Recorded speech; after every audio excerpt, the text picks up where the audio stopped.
Hi everyone.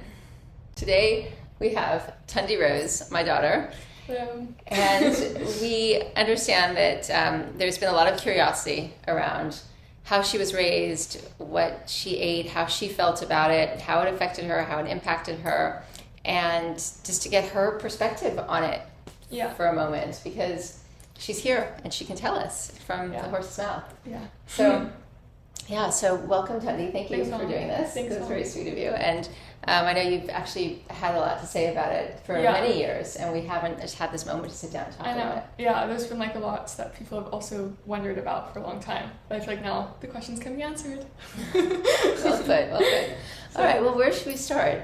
Should we go back in history to 2000? Yeah, when I was just born. Exactly. And I mean, I suppose, from the time you were born, you were fed almost exclusively raw diet, and obviously breastfed, and you had some goat's milk in your diet as well. Yeah, that was a treat.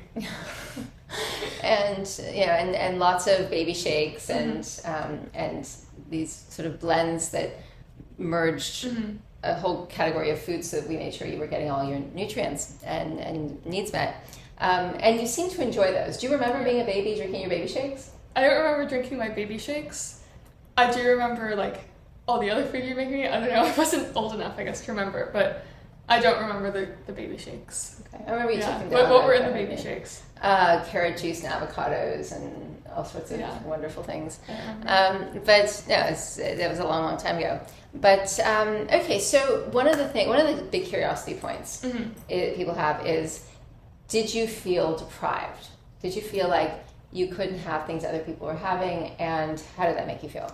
I never felt like I was deprived. Like I didn't even notice a difference in like what I was eating compared to other kids, up and like only when it was brought up by other people. So I realized otherwise I was just very happy with what you gave me. It was all super tasty food, and I really miss it now, being older and in a different country and not able to have it. But no, I never really felt deprived, because also I think you gave me a good like you never deprived me of trying something sweet or savory. There was always a healthier alternative to like the normal food, so it felt the same in my child brain. Yeah.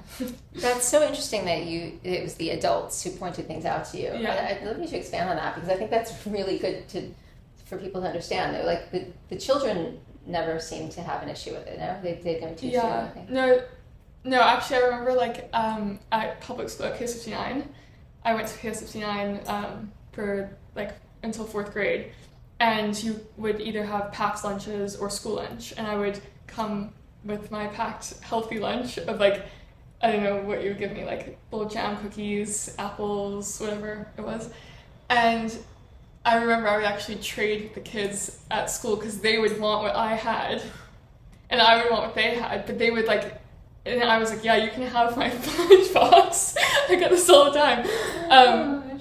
But yeah, so the other kids loved it. And also I remember my friends coming home, like if they came home with me after school, and they would all want the healthy food. They would like, I feel like, raid your kitchen and want you to make stuff for them.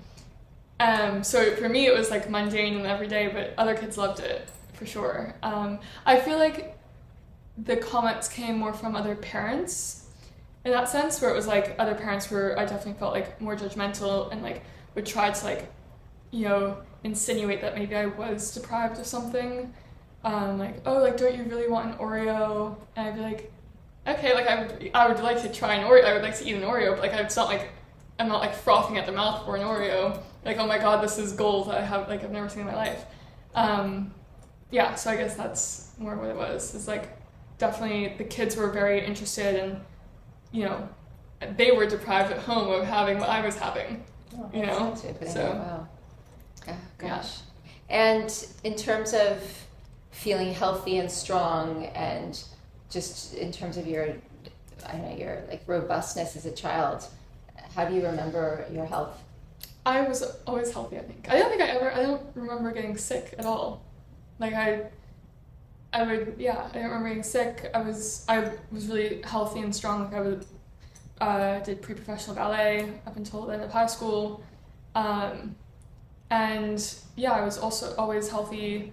And I feel like it's really, never been a problem with that. Because I always got protein. I always had, I never had any deficiencies or anything of a problem. So, yeah. Yeah, you've always been very energetic. And always very energetic. Athletic in your way, like with your ballet. Yeah.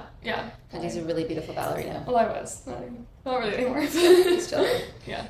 So I guess flash forward to 2024, and you are turning 24 in a couple of months. I'm still 23. You're still 23. I'm just thinking that I always know by the year that your age. But flash forward to this world that we're in now, and your peer group.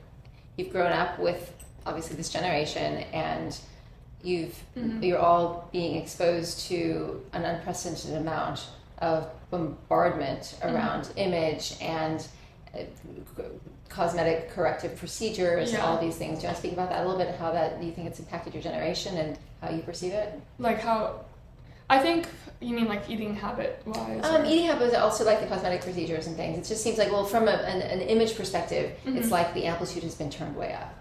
I think yes, in terms of like body image and beauty standards, like because of obviously social media and beauty enhancements being way more accessible, I think, and also accessible to everyone, and also like, celebrities, like wealthier people seem to have more work done or have access to like more of these high-tech beauty treatments or enhancements or whatever it is. And I think it definitely creates this sense of, girls and I guess guys also in my generation looking at these people and wanting that and seeing that as something to aspire to. And I think it's the same in every generation, But I think it's become very unhealthy where, everyone's expected to look a certain way, and maybe now the pendulum is swinging the other way where unique beauty is being valued more. I think that's what's happening. But I think in terms of like enhancing, like altering, getting plastic surgery or whatever, it's very personal. And like, as long as you're doing it for yourself and, you're not doing it because of societal pressures or anyone else that's pressuring you, and like it's something that will genuinely make you feel more confident and happy in life, then that's a good thing. And you like, if you're not harming yourself mentally or physically, and if you're not doing it for someone else, then I think it's something that like, it's a personal choice. And do you feel empowered, given what you know about self-care, to be able to maintain your vitality and youthfulness without having to look at those things too much, like, as if they're looming in your future? I think that like, all the knowledge that I have that you've like given me throughout my whole life has been invaluable. Like that is something I feel so lucky to have, like all of that knowledge. And I know, obviously I go through ups and downs like my health, but I always have that knowledge, and I think it will carry with me obviously throughout my entire life and develop throughout my entire life. So I'll always be able to like get back into, shape hopefully, and hopefully forever change my, diet and lifestyle to being more clean, like fully clean and healthy, instead of jumping back and forth between normal eating and the way you eat. And like the whole time I've been here, I've been through like a 3-week cleanse, and I've definitely feel like I've seen a transformation.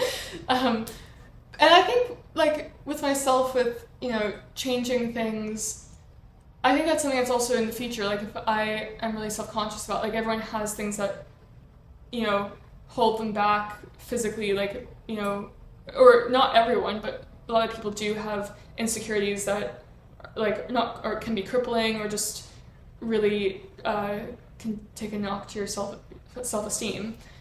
I think like I'm not going to say, oh, I'll never do anything, but I think definitely I know that there is always a way to the natural route, and that's always the best route and the most sustainable long term, and you'll always look and feel the best if you actually work internally and make it a lifestyle thing instead of a quick fix, which is always the easier thing to do and maybe more accessible at, a certain time in your life when you have a lot of chaotic things going on and like you can't really give 100% to your health and well-being, which is understandable. But if you can, I think it's a blessing, and then you should just take that as an opportunity to, try and make yourself as, healthy and clean as possible. And you'll see the benefits forever, instead of just like, okay, getting like, I don't know, liposuction or something, I don't know, whatever. And that will work for like a year or two, and then you'll need to get it again and again and again because the pathogens are the ones that need to be fixed, and that those are still open, right? Mm-hmm. Those are still open, and so you'll still be channeling you'll still need to get the liposuction. I mean, I'm not a doctor or a nutritionist, but like I feel like that is just the facts of it. Instead of just working on fixing your body internally and not having to do that, and being also fit and healthy and feeling good in your skin, and seeing the quality of your body just improve instead of just a quick fix. But also, I haven't yet come to a point in my life where I need something like that, so it's all circumstantial at the end of the day. But like, I think, it's just where you are in life. But there's always, you can always make time, hopefully, for your health and wellness in some way. Yeah, beautifully expressed. Oh gosh, covered a lot there, actually. So, okay, let's see where I want to go from here, because I think I kind of want to stay with body image for a second, because one of the things that I was said to me many times when you and Tommy were little was, they're going to wind up going to the other end. They're going to wind up having eating disorders and all these problems because of what you're doing. And, it's not like I was trying to make my children experiment, but it's just happening. But because, like you said, there was no restriction in terms of abundance, and we ate heartily. But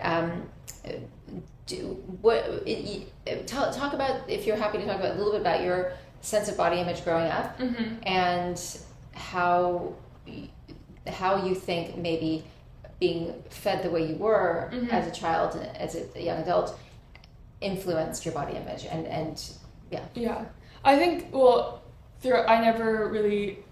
I was lucky as a kid. I never felt self-conscious. I never even thought about body image at all until I was like, I guess 16 probably. But up until 16 I don't think I ever thought about it, because I never had to, luckily. Like, I was just always fit, and it was just like, I think I don't know if that was probably a concern. No, it was not a concern.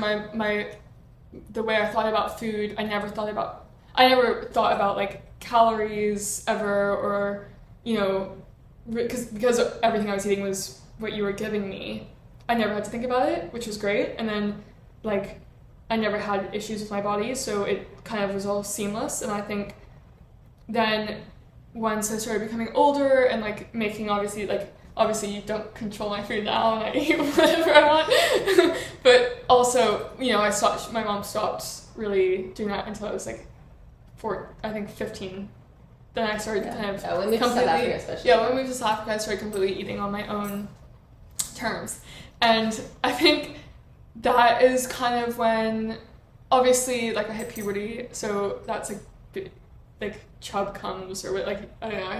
I got a little bit chubby, but it's fine. But so obviously, like, your body's changing, whatever. So that could have. But I did start thinking about my body image, and I think when I was like 18, I definitely struggled with my body image a lot. I mean, I had life issues and school and a lot of factors playing in, which affects mental health. But I definitely kind of like think I freaked out. I was like, oh my gosh, I didn't look the same as I did when I was 12, as no one does. But I think I also realized that it was kind of like because I was eating a lot of junk, because I could get away with that when I was younger, like, not junk, like I could get away with like eating more or whatever. It definitely was a wake-up call, and I did, then practice some unhealthy eating habits. But then it kind of leveled out after high school and after my first year. Also, the first year of university, obviously, I mean, that was COVID. I was locked in a room. There wasn't really many joys aside from like Uber Eats in Scotland. So that was another thing. And then I, you know, came home, and, you know, I would like cleanse, and I noticed that when I was home I was feeling my best, and that was because I had access to you and your knowledge and your way of life, and that is something I've actually learned a lot from like being away from home and coming back and being with you, and taking little bits of that back with me when I'm not with you, and integrating that into my life. Like I now have a really, I think, good relationship with food. I struggle still with like definitely cravings and like sugar and portioning, but I now can like have a huge portion of, you know, the broccoli with marinade sauce and cheese, and that's like, I can like eat that mindlessly, more mindlessly than a whole pot of spaghetti, you know, and be full and happy. Different, and they have very different effects on the body. So so I think it's been a journey, as I think all food relationships are, and I'm still going through that journey, but I'm definitely learning a lot, and as I grow up, taking a lot of what my mom has given me and seeing its value and integrating that into my life and seeing drastic positive changes in my life. But it's just about you know, those mental attachments to food are not something, it's not something you can fix overnight. It's not like a quick fix. It's like they have many, like there's many different reasons to people's habits with food aside from just cravings, or like it has many factors. So I think like working through those mental factors along with being mindful about what you are putting into your body is what I'm trying to do. Yeah. It's great. You know yourself really well. You know. Yeah. And you also, you know, Thandi just graduated from the University of Edinburgh, and she's been a university student for the last few years, and it comes with a totally different lifestyle. So there's a lot of alcohol, going out, a lot of going to festivals. I mean, you've lived it a lot. Yeah, I'm still living it up. I'm not stopping yet, but I'm just being like, now. So I've been with my mom for the past 3 weeks, and like completely adopted her lifestyle, pretty much. Not fully, but pretty for the time being. For the time being. And I love it. Like I want to keep doing this forever. It's hard to maintain when I'm, you know, a student in Scotland, which is not a very, like, it's a cold place, you know, like the Scottish culture is it's a drinking culture. I'm obviously not going to like deny myself, you know, I'm still young and I still want to experience cultural things and fully immerse myself in those experiences. But I also now, like, I haven't been drinking for 3 weeks. I haven't been eating refined sugars. I've just been eating like vegetables, and I feel the best I've ever felt. And I've seen huge differences in my skin. I think my hair has grown. I don't know.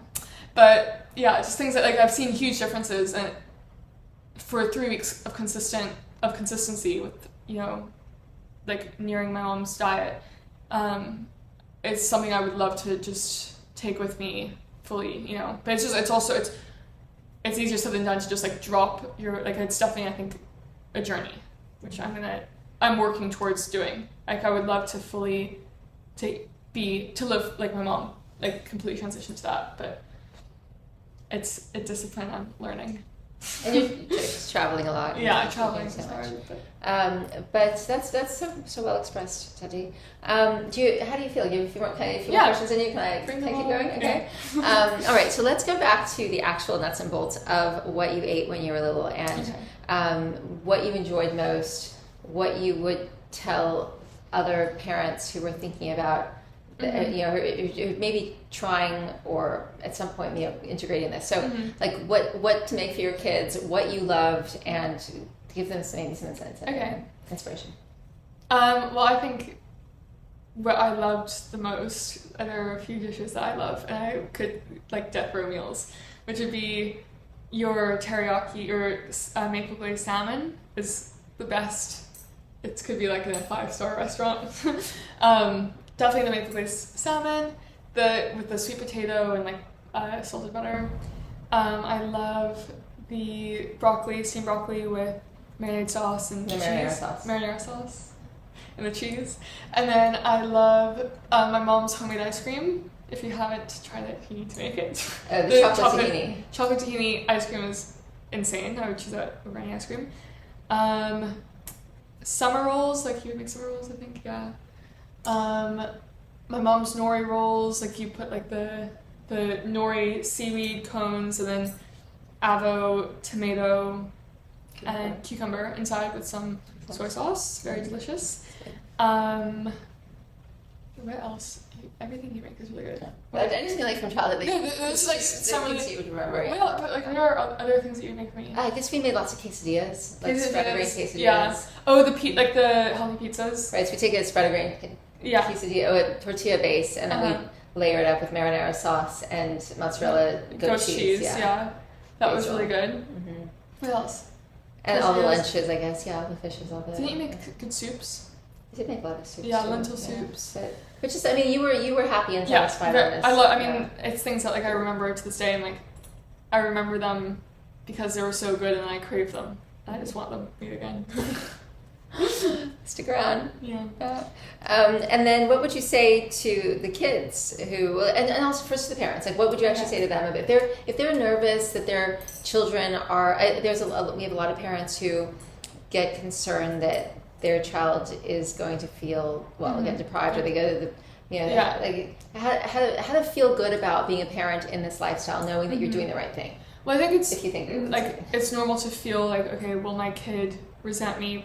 But also I think we're in a very different time than when I was raised. Like right now, being healthy and like alternative health because it's alternative because it hasn't been accepted widely by society. It's not really alternative, it's just health.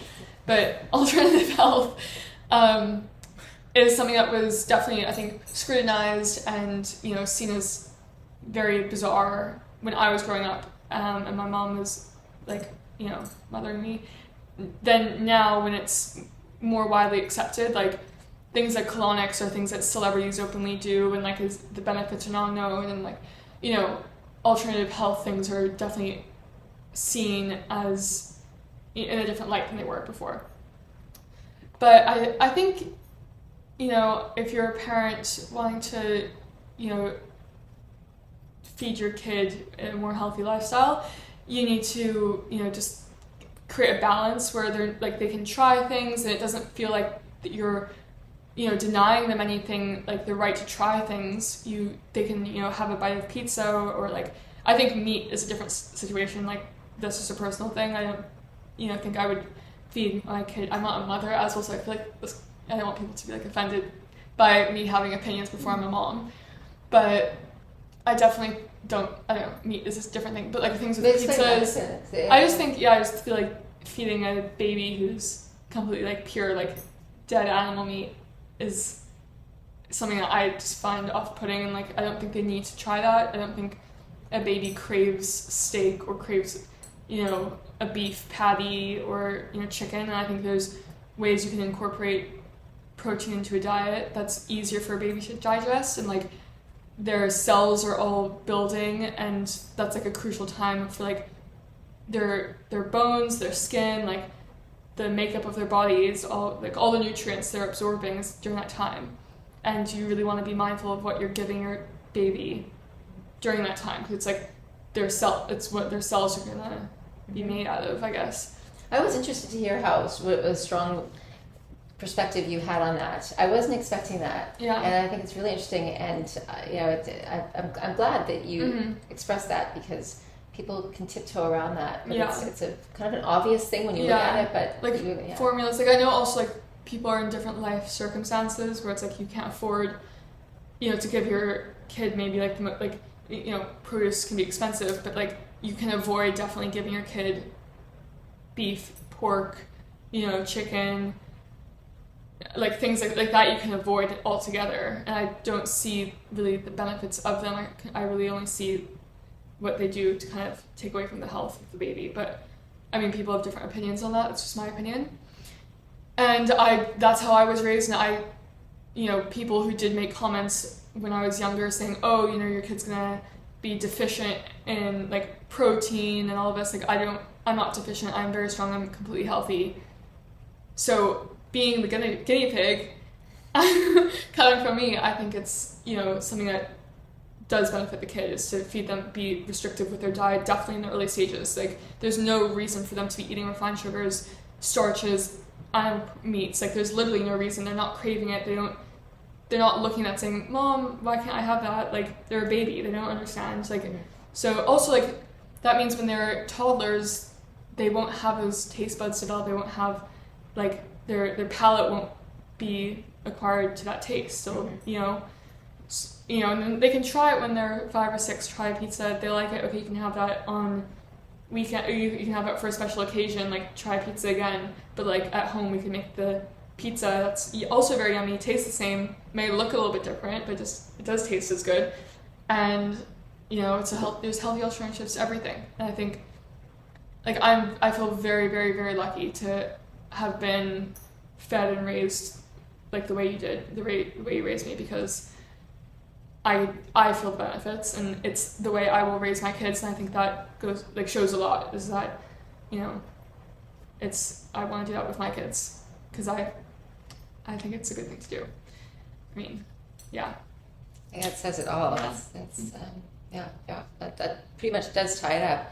And I guess what anything you'd say to the kids out there?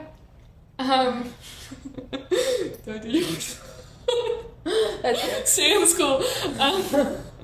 I think just take care of your health. Like, try things and enjoy the joys and pleasures of food, but also be educated. I think being educated is the most, like, as parents, the best thing you can do is just be educated and educate your children on the effects food has on your body.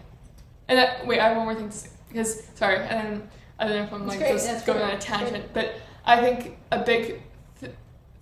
one of the biggest things I'm grateful for that you have handed down to me is knowledge about food. And so if I want a cookie, I'll eat a cookie, and it's not that when I eat the cookie I'm like, oh my gosh, this is so bad, I'm eating the cookie, but if I'm feeling really disgusting after months and months of drinking beer and eating pasta and eating low quality meat, and suddenly my body is having problems, I'm not going to freak out and be like, oh my gosh, why is this happening? I will freak out, but I will know why it's happened, and I'll know how to then change my diet to fix it. And obviously, once you get to, I recently, I've definitely cleansed, and I wasn't looking or feeling this way, I think, in February. Yeah. No, it was a bit of a wake-up call that I had middle of this year. Definitely emotional reasons played into it, but my lifestyle was not as good as it was now. And it was because I was drinking a lot of beer, eating so much refined sugar, couldn't go to sleep without having half a box of Chuckles, because I do have a really bad sweet tooth, or a full box of Chuckles, not half a box of Chuckles, a full box of Chuckles. And I was getting really lazy with the cooking, and having pasta with huge balls of mozzarella cheese, and then my body was really slowing down, and I freaked out, and I was like, okay, well, I have to get colonic, I have to cleanse from the inside, I have to, my pathogens, there are definitely parasites and pathogens, and I think I was having really bad thyroid problems. I was working out all the time, seeing no results. I was even thinking I was gaining weight from working out, and because I think that was my thyroid acting up, and my hormones were all off whack. But the important thing was that I knew to go to my mom, and I also, from the knowledge that my mom gave me, I knew what to do to heal myself again, which is what I see a lot of people my age struggle with. They only see the quick fixes in their face, and they don't have the knowledge of their body and of the foods that they're eating to be able to fix themselves, which I feel very lucky about having. And I think that's as a parent, or as anyone, educate yourself and your child on food in a healthy way, where you never feel guilt for what you're eating, but you're just mindful of the effects of certain foods, and also knowledgeable of what to do when you feel like you need to self-correct. I think that's a big thing. That is such a big thing, because at least you know. Yeah, at least you know. If you're stuck in a bad position, it's okay, not all I need to do, but what I need to do is clean my diet, clean my body from the inside out, and, you know, start from scratch again. And then, you know, also, like, obviously fluctuating is not a good thing at all. It's really bad for your body, but just knowing what to do, and instead of just being, okay, I'm gonna, you know, take on this fad diet, or immediately, like, I think also things like Ozempic and things are not bad, and for people that need them, like, there's definitely people that need them, but I think, you know, it's great to first try and fix your body the natural way and on your own, and then use, if you are actually someone that's, you know, overweight or obese, use Ozempic as a tool.